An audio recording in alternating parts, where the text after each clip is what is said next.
where the land meets the sea. Between life and death is the sand of thought. Mind, and society wants it to be descriptive. Mind should be free to wonder, so don't put us under. Float along the water, looking at the stars. Difference of trees, difference of sand. Help us to understand our place on this land. The exchange of air, while being unfair or fair, to the aware or unaware of who cares? Look at life. It's merely a mirror, rocking backwards and forwards, giving you and me a perspective that's free.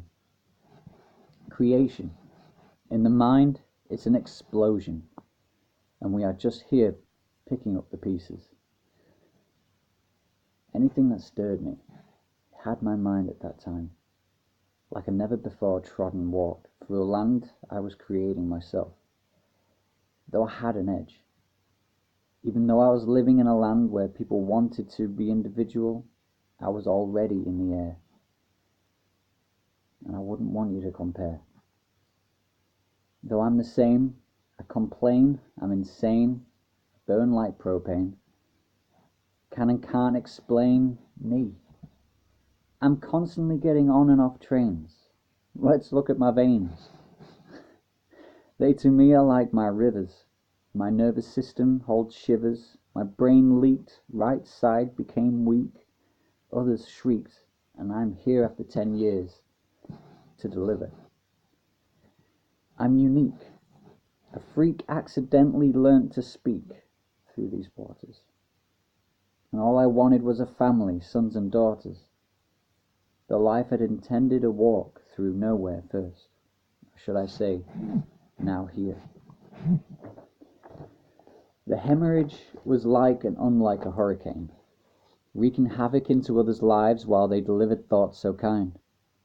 It was sublime. The times made me somewhat found in others' hearts while missing from my own, creating a throne for me to sit and digest the world and how I saw it. I couldn't own it. Those first few days, I don't remember it at all. The only thing I have, which isn't so bad, are silver scars from a desolate fall. I told people I was seeing aliens through the wall. Even said about Princess Leia with raptors and perhaps Darth Maul. The right side felt like clay, which buzzed when paid attention. The bright side was I wasn't at work, but I had a lot to do, and people to see me through. As I built myself up from the day I got superpowers, the gamma radiation, it was amazing. What seemed to flower was my interest in nature.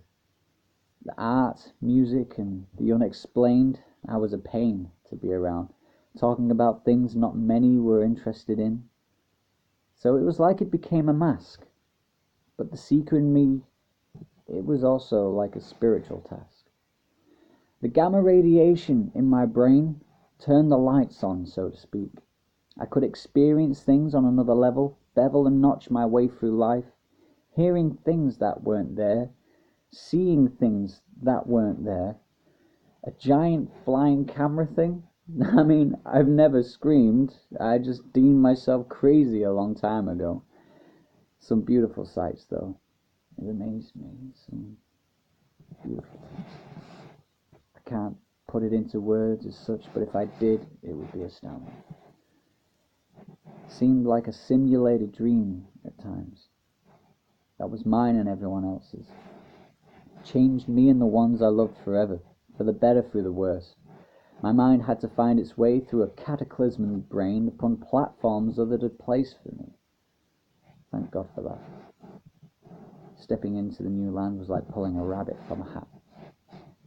The AVM became my den, and it was like a bee cradling the pockets of honey. I grew from the hive of mind, looking at life like every day could be my last. The change in me saw only beauty, not negativity. Life took on different dimensions and weird words fail to mention how strange it was to meet anyone on my part with good communication. but she always listened, lent an ear so I could hear how I put myself to others without knowing. Bananas would be the word I would hear from when I would overthink and oversay every thought to keep my mind astray from the 3 years of unknowing if the treatment was working. A rather weird way, my existential crisis grew from being the normal, am I going to die, to how am I alive? But through the maelstrom, I survived.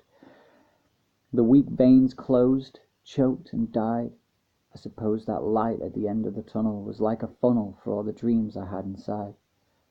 Those 3 years I practiced meditation a lot, had to relax to a point of view of inner focus. The hocus pocus was I learnt to become one with the sea, let go, one might say, fighting that dismay.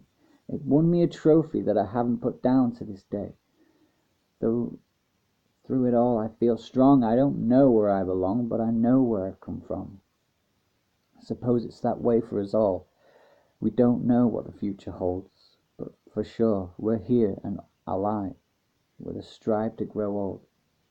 And where does my story end? I have 2 boys, with a woman that was and still is my best friend. Thank you.